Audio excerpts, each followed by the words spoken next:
Saudara-saudariku yang dikasihi dan mengasihi Tuhan Yesus, pada hari ini Kamis 9 Juni 2022, hari biasa pekan biasa ke-10, menurut sabda kita dari Injil Suci menurut Matius bab 5 ayat 20 sampai 26.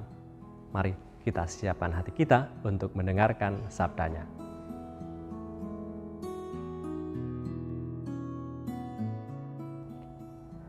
Dalam khotbah di bukit, Yesus bersabda, "Jika hidup keagamaanmu tidak lebih benar daripada hidup keagamaan ahli Taurat dan orang Farisi, sesungguhnya kamu tidak akan masuk ke dalam kerajaan surga.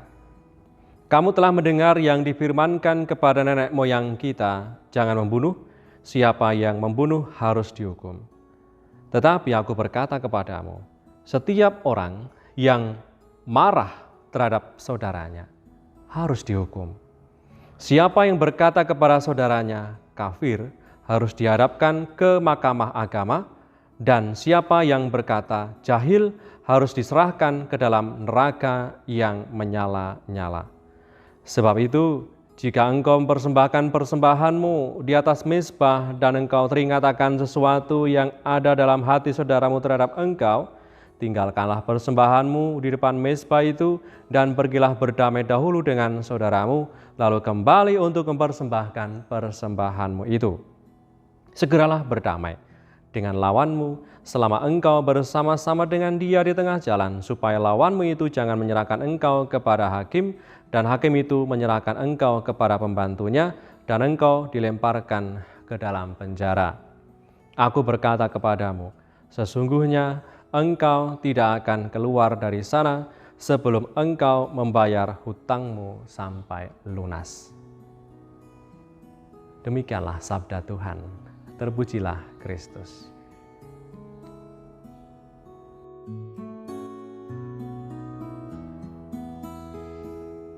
Saudara-saudariku yang terberkati, baru saja kita mendengarkan kelanjutan dari khotbah Tuhan Yesus di bukit.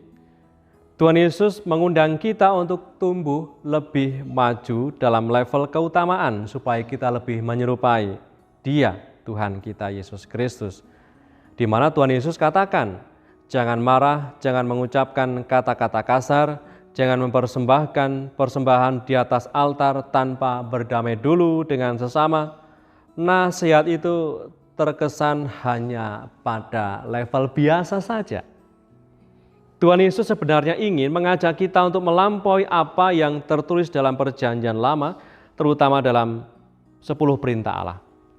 10 perintah Allah terkait pada tindakan yang harus dilakukan dan harus dihindari.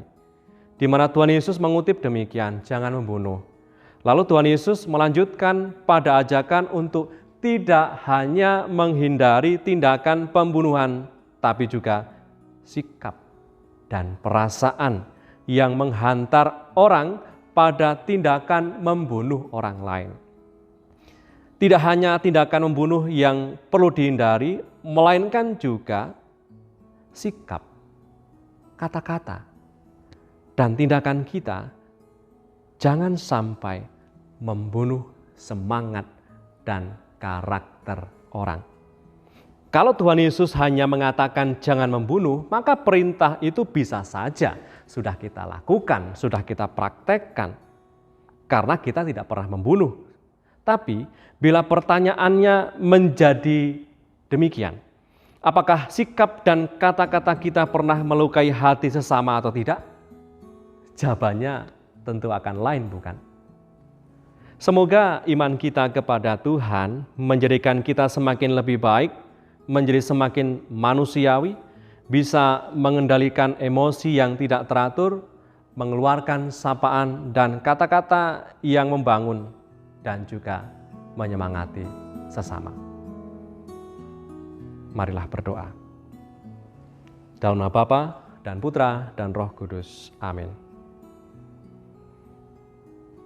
Tuhan Yesus yang Maha Baik, Engkau hari ini mengajak kami selangkah lebih maju daripada biasanya. Hidup tidak hanya berdasarkan pada perintah menjauhi dan menghindari larangan, dan melakukan yang Kau perintahkan, melainkan juga menunjukkan ketulusan dan sikap kerendahan hati. Semoga hari ini kami mampu menunjukkan sikap yang ramah dan baik kepada sesama sebagai ungkapan iman kami kepadamu. Sebab Engkaulah Tuhan dan pengantara kami, yang hidup dan berkuasa bersama Bapa dalam persekutuan Roh Kudus sepanjang segala masa. Amin. Berkatalah yang Maha Kuasa turun atas kita semua, Bapa, Putra, dan Roh Kudus. Amin.